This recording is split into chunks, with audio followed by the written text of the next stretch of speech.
PGTRB English Unit 9 Language and Linguisticsல Makers of English அதில் Shakespeare and Milton அவங்களுடைய contributions on English language அதை பற்றி தான் இந்த வீடியோவில் நம்ம டிஸ்கஸ் பண்ண போகிறோம். மேக்கர்ஸ் ஆஃப் இங்கிலீஷில் பைபிளுடைய கான்ட்ரிபியூஷன்ஸ் அதாவது லாஸ்ட் வீடியோவில் நம்ம டிஸ்கஸ் பண்ணணும். இப்போ இந்த வீடியோவில் ஷேக்ஸ்பியருடைய கான்ட்ரிபியூஷன்ஸ் இங்கிலீஷ் லாங்குவேஜில் எந்த அளவுக்கு இருக்குது, மில்டனுடைய காயினேஜஸ், மில்டனுடைய கான்ட்ரிபியூஷன்ஸ் இங்கிலீஷ் லாங்குவேஜில் எப்படி அவங்க கொடுத்துருக்காங்க அப்படிங்கிறத இந்த வீடியோவில் நம்ம டிஸ்கஸ் பண்ணுறோம். இதில் ஃபஸ்ட்டு நம்ம பார்க்குறது ஷேக்ஸ்பியர். ஷேக்ஸ்பியர் வந்து பார்த்தீங்கன்னா நெக்ஸ்ட் டு பைபிளுக்கு அடுத்தபடியாக அவர் இங்கிலீஷ் லாங்குவேஜ் மேலே நிறைய கான்ட்ரிபியூஷன்ஸ் கொடுக்குறாரு, நிறைய வேர்ட்ஸும் உண்டாக்குறாரு. எப்படிலாம் கொடுக்குறாரு பாருங்க.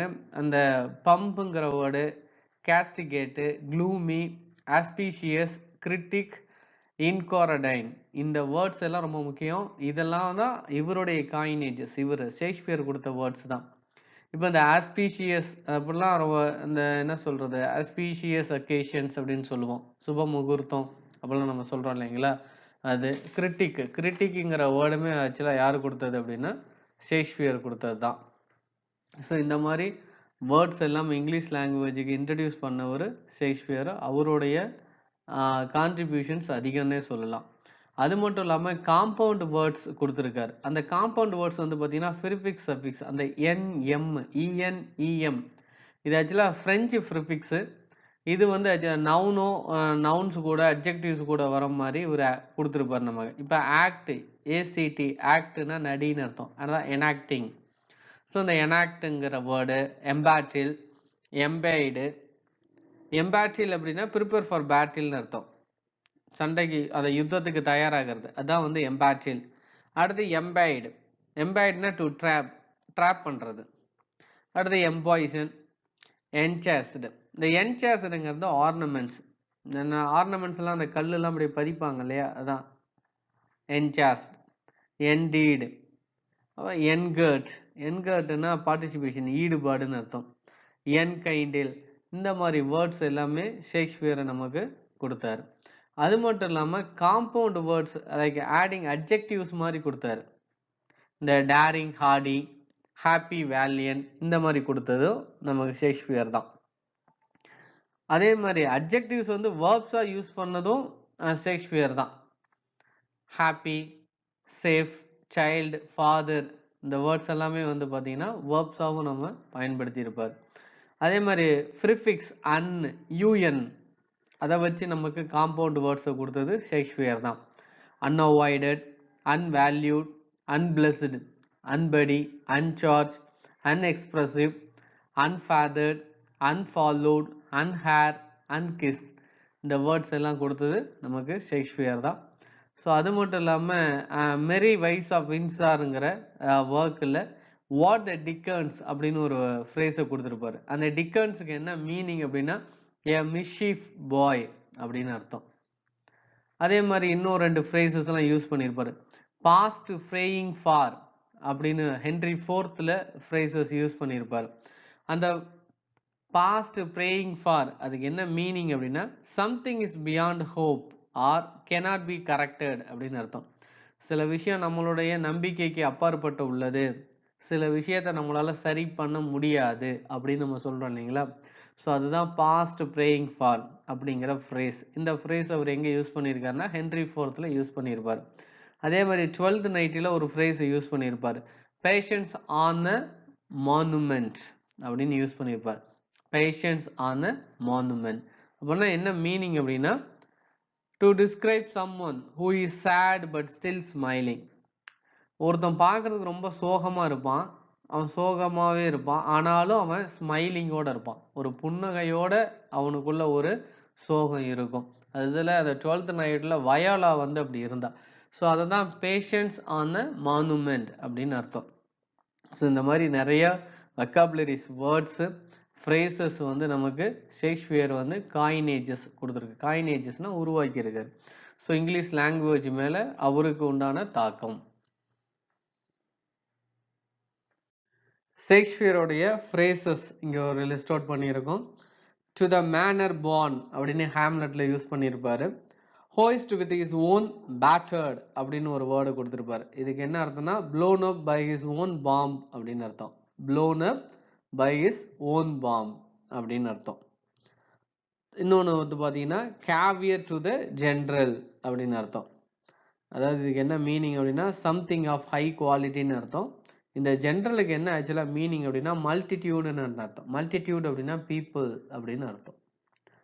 To be or not to be, to be or not to be, இரு அல்லது இருக்காத அப்படின்னு ஒன்று கொடுத்துருப்பாரு. அதுக்கடுத்து என்ன கொடுத்துருப்பாரு, ஃபோர்கான் கன்க்ளூஷன்ஸ் அப்படின்னு ஒத்தளவில் கொடுத்துருப்பாரு. அதுக்கு என்ன மீனிங் அப்படின்னா ப்ரிடிக்டட் வித் சர்டைனிட்டி, சில விஷயத்தை வந்து ப்ரிடிக்ட் பண்ணுறது, முன்கூட்டியே சொல்கிறது, ஒரு நிச்சயத்தோடு சொல்கிறது, அதான் ப்ரிடிக்டட் பை சர்டைனிட்டி அப்படின்னு நம்ம சொல்கிறோம். அடுத்து வந்து பார்த்தீங்கன்னா ட்ரை கன்க்ளூஷன்ஸ் அப்படின்னு சொல்லியிருப்போம். இது வந்து ஹேம்லெட்டில் யூஸ் பண்ணியிருப்பார். இதுக்கு என்ன அர்த்தம்னா to engage in a contest or experiment, ஒரு விஷயத்தை வந்து எக்ஸ்பிரிமெண்ட் பண்ணுறது, அதுதான் வந்து ட்ரை கன்க்ளூஷன்ஸ். அடுத்து என்ன யூஸ் பண்ணியிருப்பார்னா more honoured in the breach than the observance அப்படின்னு யூஸ் பண்ணியிருப்பார். This phrase refers to the Danish custom of heavy drinking. ஆக்சுவலாக இது என்ன அப்படின்னா டேனிஷ் கஸ்டம், டேனிஷோடைய அவங்க கல்ச்சரில் ஹெவி ட்ரிங்கிங், நல்ல குடிக்கிறது, அதுதான் வந்து மோர் honoured in the breach than the observance அப்படின்னு யூஸ் பண்ணியிருப்பார். ஸோ இதெல்லாம் அவருடைய ஃப்ரேசஸ். இது மட்டும் இல்லாமல் இன்னொரு லிஸ்ட் ஆஃப் ஃப்ரேசஸ் இருக்கு, அது அடுத்த ஸ்லைடில் இப்போ வரும் பாருங்க. வைல்டு கூஸ் சேஸ் அப்படின்னு ஒரு phrase, a phrase from Romeo and Juliet. Romeo and ஜூலியட்ல இந்த ஃப்ரேஸ் கொடுத்துருக்காங்க. இதுக்கு என்ன மீனிங் அப்படின்னா a situation that is not worth your attention, a situation that is not worth your attention அப்படி மீனிங் தரதான் வைல்டு கூஸ் சேஸ். அதே மாதிரி in a pickle டெம்பஸ்ட்ல use பண்ணியிருப்பாங்க. இதுக்கு என்ன மீனிங்னா to be in a difficult situation with no easy solutions அப்படின்னு அர்த்தம். ஈஸியான solutions வந்து நமக்கு கிடைக்காது. கிரீன் ஐட் மான்ஸ்டர், கிரீன் ஐட் மான்ஸ்டர் அப்படின்னு ஒரு ஃப்ரேஸ், இது ஒத்தலோவில். இது என்ன அப்படின்னா envy or jealousy, பகை பொறாமை, அதை பற்றி குறிக்கிறது. wear your heart on your sleeve, wear your heart on your sleeve, இந்த ஃப்ரேஸும் ஒத்தலோவில் இருந்தால் இருந்திருக்கு. இதுக்கு என்னென்னா to be honest about how one feels, ஒருத்தன் எப்படி உணர்றானோ அது போல நல்ல ஒரு நேர்மையா இருக்கிறது. பிரேக் த ஐஸ், இது டேமிங் ஆஃப் த ஸ்க்ரூல வந்தது. இதுக்கு என்ன மீனிங் அப்படின்னா to start a conversation, especially to relieve tension between strangers. ஒரு ஸ்ட்ரேஞ்சர் அப்படின்னா முன்ன பண்ண தெரியாதவங்களை பார்க்கும்போது நமக்கு ஒரு டென்ஷன் வரும் இல்லைங்களா, அதை அப்படியே ரிலீவ் பண்ற மாதிரி டு ஸ்டார்ட் அ கான்வர்சேஷன், பேச்சு கொடுக்கறது, பேசுறது. We have seen better days, cruel to be kind. He hath eaten me out of house and home, to be all and to end all. Foregone conclusions. The foregone conclusions முன்னையடைய meaning சொல்லியாச்சு. Foregone conclusions இதுக்கு என்ன meaning சொன்னோம்? Predicted with certainty, predicted with certainty, முன்கூட்டியே நிச்சயத்தோட சொல்றது, அதான் prediction, predicted. The world is my oyster, the world is my oyster அப்படின்னா என்ன அர்த்தம்னா நமக்கு ஏகப்பட்ட ஆப்பர்ச்சுனிட்டிஸ் அவைலபிலிட்டியா இருக்கு, அதுதான் வந்து the world is my oyster அப்படின்னு அர்த்தம். ஸோ இதெல்லாமே ஷேக்ஸ்பியர் இங்கிலீஷ் லாங்குவேஜுக்கு கொடுத்த ஃப்ரேசஸ், அவருடைய கான்ட்ரிபியூஷன்ஸ் அப்படின்னு நம்ம சொல்லலாம். நெக்ஸ்ட் மில்டனுடைய காயினேஜஸ், மில்டனுடைய கான்ட்ரிபியூஷன்ஸ், அவருடைய வேர்ட்ஸ் எப்படி இங்கிலீஷ் லாங்குவேஜுக்கு கொடுத்தாரு, அவர் எப்படி புதுசாக உருவாக்குனார் அப்படிங்கிறது தான் இங்கே பார்க்குறோம். Is a great poet whose poems to be recited or read aloud. அவருடைய போயம்ஸ் எல்லாமே நல்லா படிக்கிறதுக்கு வந்து பார்த்தீங்கன்னா யூஸ் ஆகும், நல்லா ரிசைட்டட் பண்ணலாம், நல்லா வேகமாகவே நம்ம படிக்கிறதுக்கு யூஸ் ஆகும். ஏன் அப்படின்னா he is a blind man. Milton was a blind man, அவர் வந்து கண்ணு தெரியாதவர். ஆனால் அவருடைய தாட்ஸ், அவருடைய எண்ணங்கள், அவருடைய ஃபீலிங்ஸை வந்து எக்ஸ்போஸ் பண்ணுவார். அதுதான் ரைட்டிங்ஸா, போயம்ஸா, ஒர்க்ஸா மாறுது. ஸோ அப்போ அவர் சொல்ல சொல்ல யார் எழுதுறா அப்படின்னா அவருடைய டாட்டர்ஸ். அப்போ இவர் நேரேட் பண்ணுவாரு, அவங்க டாட்டர்ஸ் வந்து தே ரோட் இட் டவுன். அப்படிதான் வந்து நமக்கு நிறைய ஒர்க்ஸ், நிறைய போயம்ஸ் கிடைச்சது. அவருடைய பாரடைஸ் லாஸ்ட் இன்னைக்கு நம்ம மறக்க முடியாத பெரிய ஒர்க், பெரிய எப்பிக்னு நம்ம சொல்லலாம்.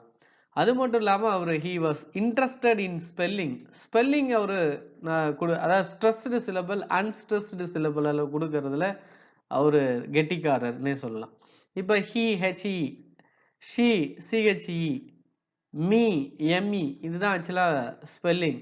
அவரு மாத்திடுவார். எப்படின்னா ஸ்ட்ரெஸ் he, she, me அப்படி கொடுப்பார். அதே மாதிரி வந்து பாத்தீங்கன்னா இந்த ஃபோனட்டிக் ஸ்பெல்லிங்கை கரெக்டாக அந்த போயட்டிக் எஃபெக்டில் கொடுப்பார். போயமில் யூஸ் பண்ணும்போது அந்த ப்ரொனன்சியேஷன், இந்த ரைமிங் வேர்ட்ஸ் அப்படியே கரெக்டாக வர மாதிரி அந்த ஃபோனட்டிக் ஸ்பெல்லிங் கொடுப்பார். எப்படின்னா வாக்குடு. வாக்குடுக்கு ஆக்சுவலாக என்ன ஸ்பெல்லிங்? WALKED, அதான் வாக்குடு. ஆனால் அவர் என்ன கொடுப்பார்னா வாக்ட் அப்படின்னு கொடுப்பார். WALKT ஆக்சுவலாக இதான் வந்து ஃபோனட்டிக் ஸ்பெல்லிங், வாக்ட். அது மட்டும் இல்லாம அந்த சைலண்ட் லெட்டர்ஸ்லாம் விட்டுருவார். இந்த வேர்ட்ஸ்ல சைலண்ட் லெட்டர்ஸ் வருது இல்லையா, அதெல்லாம் கட் பண்ணிடுவார். இப்போ அயர்லாண்ட், அப்போ அந்த ISLAND தானே அதுக்கு ஸ்பெல்லிங்கு. இந்த எஸ் வந்து சைலண்ட் லெட்டர், ஸோ அந்த எஸ்ஸை கட் பண்ணிடுவார். அயர்லாண்ட் அப்படிதான் கொடுப்பார். ஆர்டிக், ARETIC, அந்த இ வந்து சைலண்டா இருக்கிறதுனால அதை கட் பண்ணிடுறாரு. சோவரின், அதுல அந்த சைலண்ட் லெட்டர்ஸ் எல்லாம் கட் பண்ணிடுவார். ஸோ சைலண்ட் லெட்டர்ஸை கட் பண்ணிட்டு அந்த ரிமைனிங் இருக்கக்கூடிய லெட்டர்ஸை அந்த வேர்டா கொடுப்பார். ஸோ இதுதான் அவருடைய ஸ்பெஷாலிட்டி. அது மட்டும் இல்ல, அட் த ஏஜ் ஆஃப் 19, அவருக்கு ஒரு 19 வயசு இருக்கும் போதே Milton employed English for poems. English லாங்குவேஜை வந்து அவர் வந்து சூஸ் பண்றார் போயம்ஸ் எழுதுறதுக்கு. ஆனா அந்த ஏஜ்ல ஸ்காலர்லி லாட்டினும் அவருக்கு தெரியும். Latin was a language. Latin was the language of philosophy and science. சயின்ஸுக்கும் philosophyக்கும் லாட்டின் தான் language. But Milton loved English. மில்டனுக்கு இங்கிலீஷ் ரொம்ப பிடிக்கும். ஸோ இந்த preface to the Paradise Lost entitled The Verse, he touched the question of music in language. So இந்த preface எழுதும் போது பாரடைஸ் லாஸ்ட்டுக்கு ப்ரிஃபேஸ் எழுதும் போது அவர் நிறைய அந்த வேர்சஸ் யூஸ் பண்றாரு. லாங்குவேஜில் அந்த ரிதம்லாம் கொடுக்குறாரு. His English is criticized as a full of Latinism. He used Latin words for the syntax. His Latin syntax is difficult and complex. சின்டாக்ஸில் வேர்ட்ஸ் ஃபார்மேஷனில் சின்டாக்ஸ் யூஸ் பண்ணும்போது அவருடைய லாட்டின் சின்டாக்ஸ் வந்து பார்த்தீங்கன்னா கொஞ்சம் டிஃபிகல்ட்டாகவும் காம்ப்ளெக்ஸாகவும் இருக்கும். Confusable, we are not able to understand, அதான் வந்து டிஃபிகல்ட் அண்ட் காம்ப்ளெக்ஸ் அப்படின்னு அர்த்தம். ஸோ இதெல்லாம் வந்து தேர்ந்தவர். லாட்டின் அவருக்கு நல்லா தெரியும், பட் ஆனால் ஹீ லவ்டு இங்கிலீஷ். ஸோ அதனால தான் இங்கிலீஷ் லாங்குவேஜுக்கு அவருடைய கான்ட்ரிபியூஷன்ஸை கொடுக்குறார். நிறைய வேர்ட்ஸ் எல்லாம் கொடுக்குறார். அவரு கொடுத்த நல்ல முக்கியமான வேர்டு பார்த்தீங்கன்னா பாண்டிமோனியம் அப்படின்னு சொல்லி. பாண்டிமோனியம்னா பேலஸ் ஆஃப் டெவில்ஸ், அதாவது ஹெல், நரகம். நரகத்தை தான் நம்ம வந்து என்னன்னு சொல்றோம், பாண்டிமோனியம். இந்த பாண்டிமோனியம்ங்கிற வேர்டு மில்டன் கொடுத்த வேர்டு தான். இது ஆக்சுவலா எங்க இருந்து வந்ததுன்னா கிரீக் ரூட்ஸ். பான் அப்படின்னா ஆல்னு அர்த்தம். டெய்மன் டெவில்னு அர்த்தம். டெவில் அப்படின்னா பிசாசு, பேய். அடுத்த வேர்டு வந்து பாத்தீங்கன்னா ப்ரீசியஸ் பேன் அப்படின்னு என்ன அர்த்தம்னா லவ் ஆஃப் மணின்னு அர்த்தம். Next from noon to eve, from noon to evening அப்படின்னு அர்த்தம். சீக்ரெட் கான்க்ளேவ் அப்படின்னா private meeting, personal meeting, secret meeting அப்படின்னு அர்த்தம். The Chargeous East, சார்ஜியஸ் அப்படின்னா பிளசன்ட் அப்படின்னு நம்ம சொல்லுவோம். At the prove a bitter morsel. Prove a bitter morsel. அதுக்கு என்ன மீனிங்னா something may seem sweet at the moment. பார்க்கறதுக்கு சில விஷயம் பார்க்கறதுனால இனிமையா இருக்கும், ஆனா it becomes unpleasant. அடுத்து போக போக தான் தெரியும் அது சரியில்லை அப்படின்னு. Next, Confucius was confounded. Confucius was confounded. இதுக்கு என்ன மீனிங் அப்படின்னா a state of disorder. A state of disorder that is even worse. Next வந்து பார்த்தீங்கன்னா hide their diminished heads. Hide their diminished heads. இதுக்கு என்ன மீனிங் அப்படின்னா includes free will, obedience, revenge and pride. எல்லாமே வந்து இன்க்ளூட் ஆனது அப்படின்னு அர்த்தம். A heaven on earth. A wild work in heaven to save appearances. A pillar of salt. A pillar of saltங்கிறது ரொம்ப முக்கியம். It is taken from the Bible. அதாவது Lot's wife, she turned back and she became a beam as a pillar of salt. Genesis chapterல பைபிள்ல old டெஸ்டமெண்ட்ல first புக்குக்கு பேரு Genesis, ஆதியாகமம். அதுல லோத்துன்னு ஒரு மனிதன் இருப்பான், லோத்தோடைய மனைவி. அவளை திரும்பி பின்னாடி பார்க்க கூடாது அப்படிங்கிற கட்டளைய அவ மீறிடுவா, பின்னாடி திரும்பி பார்த்துருவா, அதனால வந்து ஒரு உப்பு தூணா மாறிடுவா. ஸோ அதான் பில்லர் ஆஃப் சால்ட். ஸோ இதெல்லாமே இவர் யூஸ் பண்ண ஃப்ரேசஸ். அதே மாதிரி சாம், சாம்ங்கிறது ஒரு டயலக்ட் வேர்டு. ரொம்ப பார்க்கறது சாமிங்கா இருக்குல்ல அப்படின்னு. ஆக்சுவலா இது என்னன்னா song of birds with magical effect. Paradise லாஸ்ட்ல யூஸ் பண்ணியிருப்பாரு. அந்த பேர்ட்ஸோடைய சவுண்ட் பார்த்தீங்கன்னா அது எப்படி கொடுக்குது அப்படின்னா ஒரு மேஜிக்கல் எஃபெக்டை கொடுக்குது. அதான் சாமிங். ஸ்கிரானல், இது ஆக்சுவலா நோர்ஸ் ஆரிஜின், நோர்ஸ்ல இருந்து நமக்கு கிடைச்சது. இதுக்கு என்ன மீனிங் அப்படின்னா ஹார்ஷ், தின் அப்படின்னு அர்த்தம். ராத், குயிக்லி மெச்சூர்டு அப்படின்னு அர்த்தம். அதே மாதிரி அது அனார்க்குங்கிற வேர்டு இவர் கொடுத்ததுதான், கயாஸ், கன்ஃபியூஷன்ஸ் அப்படின்னு அர்த்தம். ஸோ இந்த லிஸ்ட் ஆஃப் வேர்ட்ஸும் மில்டனுடைய காயினேஜஸ் தான். டிபாச்சரி, இதுக்கு என்ன மீனிங் அப்படின்னா refers to a sensual over intelligence. Sensual over இன்டெலிஜென்ஸ்னு அர்த்தம்.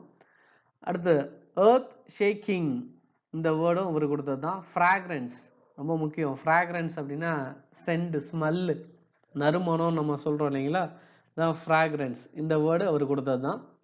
லவ் லோன், இந்த வேர்டு அவர் கொடுத்தது தான். பெட்லாக், சென்சுவஸ், டெரிஃபிக், அன்ஒரிஜினல், ஸ்பேஸ்.